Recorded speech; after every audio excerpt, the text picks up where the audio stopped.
हरे कृष्णा, राधे राधे। कैसे हैं आप सब? उम्मीद करती हूँ अच्छे होंगे। तो ये है देवउठनी एकादशी का व्लॉग, यानी कि एक दिन पहले का व्लॉग मैंने देवउठनी एकादशी का डाल दिया था। तो ये दूसरे दिन का था क्योंकि दोनों दिन थी और उस दिन जाना था हमें वृंदावन। तो हम लोग निकल चुके थे सुबह सुबह वृंदावन।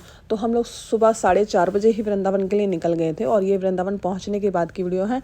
और क्योंकि मुझे लेनी थी गुरु दीक्षा, तो मैं आ गई थी गोवर्धन और वहाँ पर गुरु जी के पास पहुँचे और मुझे विश्वास नहीं हो रहा था कि मेरा जो बरसों का सपना था वो इस तरह से पूरा हो गया। तो गुरु दीक्षा लेने के बाद फिर हम लोग आ गए थे वृंदावन फ्लैट पर। तो फ्लैट पर थोड़ी देर आराम करने के बाद में फिर हमें वापस आना था क्योंकि दर्शन नहीं किए थे हमने बिहारी जी के या किसी भी मंदिर के दर्शन नहीं किए थे। हमने सिर्फ धाम पर गए और हमने यमुना जी में दीप दान किया और ब्रिज धाम का दीपदान करके हम लोग वापस आ गए थे। तो मेरे साथ साथ सभी बच्चों ने भी दीपदान किया था क्योंकि कहते हैं कि जो बड़े करते हैं वही बच्चे सीखते हैं।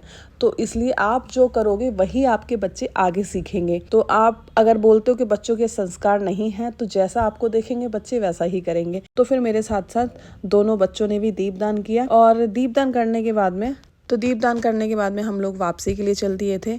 और ये दिन मेरा इतना यादगार था और मेरा क्योंकि ये दूसरा जन्म भी था, क्योंकि कहते हैं कि जहाँ आपकी दीक्षा होती है वहीं का आपका दूसरा जन्म हो जाता है। तो मेरा दूसरा जो जन्म है वो है मेरा ब्रिज का।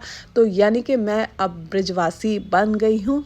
तो भाई मेरे तो पाँव नहीं थे ज़मीन पर और उस दिन तो मैं उड़ी घूम रही थी। तो बच्चे भी मुझे देखकर बोल रहे थे कि आज मम्मी के पैर तो ज़मीन पर नहीं है। उम्मीद करती हूँ कि आपको वीडियो अच्छा लगा हो तो वीडियो को प्लीज़ लाइक कीजिएगा, शेयर कीजिएगा। आज के लिए हरे कृष्णा, राधे राधे।